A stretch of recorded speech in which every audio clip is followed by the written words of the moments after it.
Buenas noches. La ministra de Educación, Patricia Salas, aclaró hoy que los textos escolares del año 2012, es decir, de este año, sí tratarán el tema del terrorismo y con ese nombre, con el nombre de terrorismo. Bueno, nos parece muy bien, vamos a ver en qué consisten esos textos, porque si revisamos, por ejemplo, el texto que ha estado vigente hasta ahora, veamos el libro de Ciencias Sociales para secundaria de Norma, este es del año 2008, hay un parágrafo, un capítulo que se llama El Perú, el conflicto armado interno.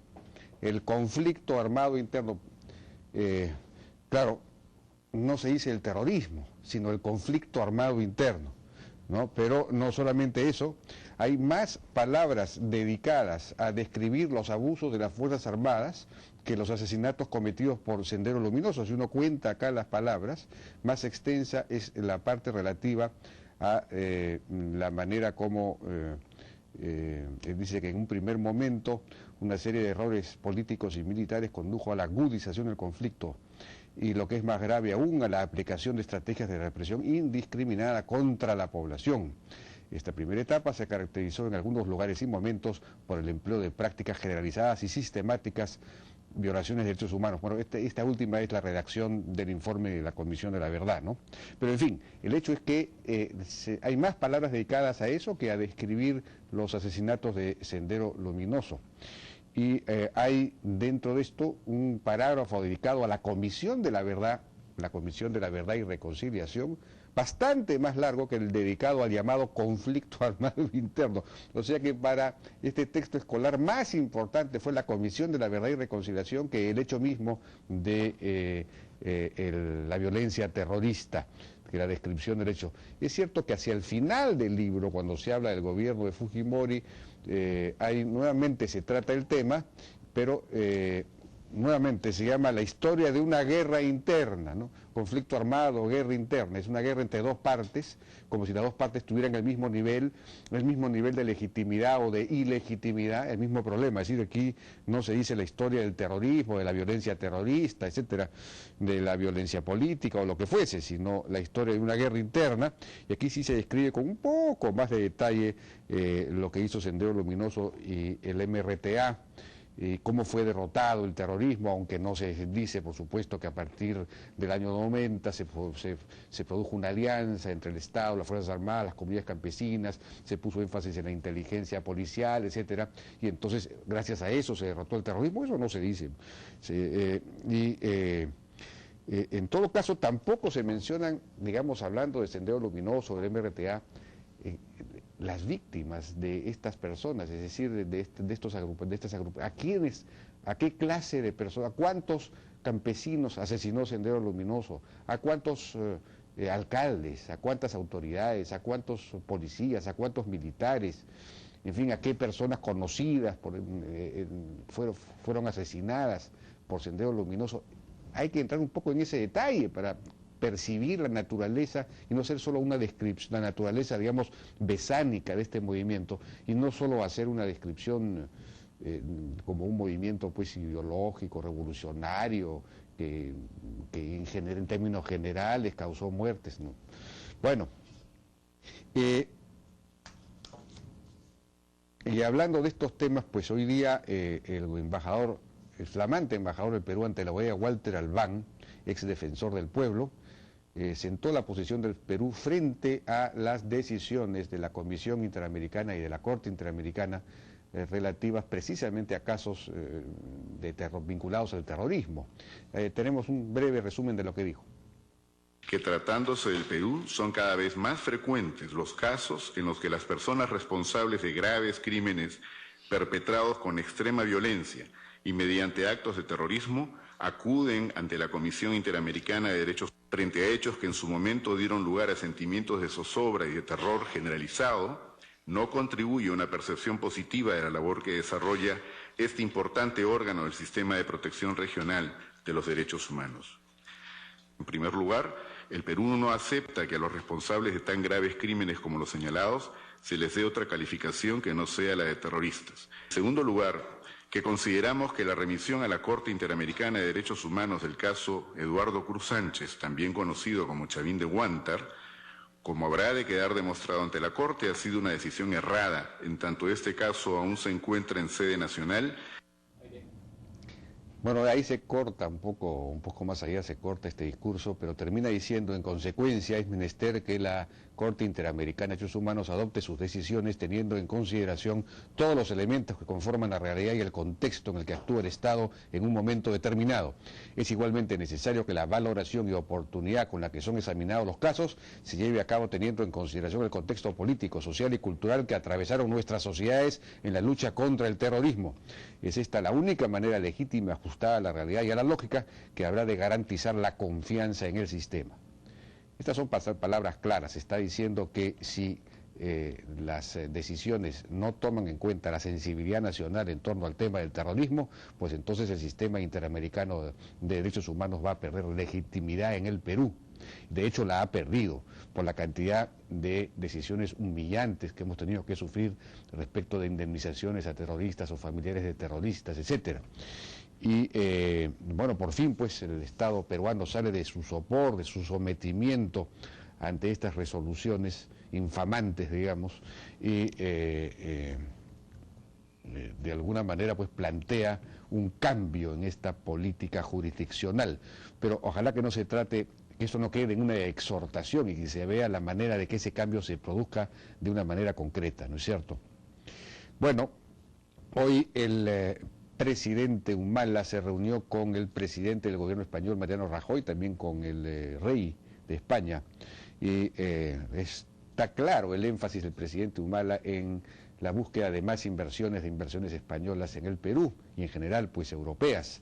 Tenemos un brevísimo extracto de algo que dijo después de una conferencia de prensa.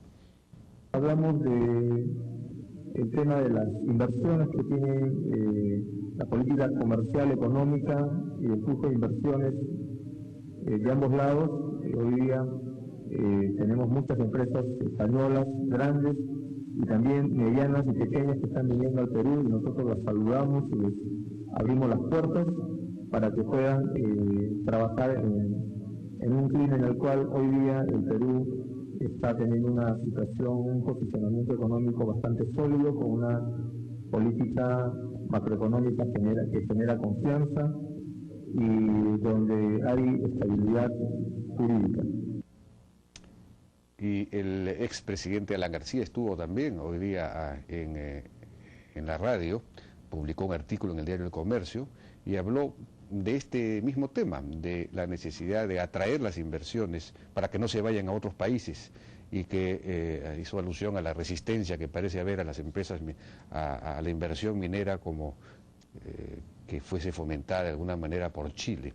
Esto fue lo que dijo. Porque al presidente hay que apoyarlo, se le deja solo en muchas cosas, están ahí mirando como si no fuera un asunto nuestro, si Conga va, si Conga viene, que se encargue Humala. ¿Y por qué no hace algo el Parlamento y da una ley para decirlo con la fuerza de todas las bancadas políticas? Hay que respaldar al presidente a través de lo que podemos hacer cada uno en lo suyo, ¿no? Si a usted le dicen, oiga, está prohibido hacer aquí una inversión, el del costado dice, ¿me la van a prohibir a mí? ¿O me van a cambiar la regla de juego mañana de acuerdo al hígado del alcalde que está allí? Entonces mejor no invierto. ¿Usted cree que los capitales son tontos? ¿Y sabe cuál es el terrible problema? Que en ese momento hay millones de millones, billones de dólares que están huyendo de España, de Italia, de Grecia, de Irlanda y de muchos otros países desordenados, y están buscando un país ordenado. Puede ser Chile, puede ser Perú, puede ser Colombia. Si yo me pongo a discutir muchísimo en este momento sobre el tema, se van a Chile. El que hace tanto problema, a veces me parece que nuestros queridos amigos de Chile estuvieran detrás de todos estos problemas. Bueno, efectivamente hoy día Gregorio Santos reiteró que los términos de referencia para contratar al peritaje internacional debieron salir de un consenso, y dijo que el presidente del Consejo de Ministros, Óscar Valdés, adelantó opinión, y quiere caminar hacia la agudización y militarización del conflicto. En fin, sigue en pie de guerra entonces Gregorio Santos. Sin embargo, pues no solamente está en Cajamarca, va a iniciar una gira por el país. Uno se pregunta con qué fondos, ¿no?, para fomentar, para promover esta marcha, llamada Marcha por el Agua.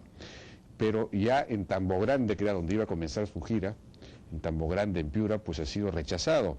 Agrupaciones políticas y la sociedad civil de Tambo Grande rechazaron, efectivamente, según la nota que tenemos, esta visita de Gregorio Santos, prevista para el 1 de febrero, precisamente el día en que se inicia esta llamada Marcha Nacional por el Agua.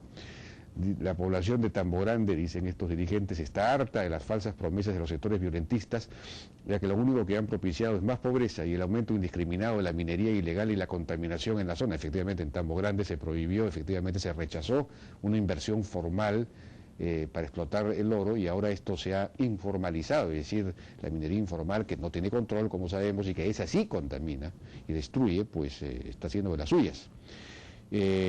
Como decíamos, pues Santos anunció la semana pasada que hará una gira no solamente a Piura, a Chulucán, a Tambo Grande, también a Cusco, a Espinar, a Lambayeque, en fin, a otras partes del país, coincidiendo con esta Marcha Nacional por el Agua. Uno se pregunta, ¿quién lo está financiando? ¿El gobierno regional? Nosotros con nuestros recursos lo financiamos para que haga esta campaña contra el desarrollo, contra el crecimiento, contra la inversión. O lo financia Grufides de Arana, o algunas ONGs internacionales. Habría que ver de dónde sale ese dinero que se organizado contra la minería, contra la inversión minera, que es fundamental para el desarrollo del país, para el crecimiento, para la propia inclusión social, para la reducción de la pobreza. Dicho sea de paso, pues hemos escuchado al presidente, el expresidente García, está pidiendo, y lo ha dicho también en el día de hoy en El Comercio, un proyecto de ley, una ley firmada por todas las fuerzas políticas para declarar de necesidad y urgencia nacionales la ejecución de proyectos como Conga, Toromocho, Las Bambas, Tía María y otros de gran envergadura.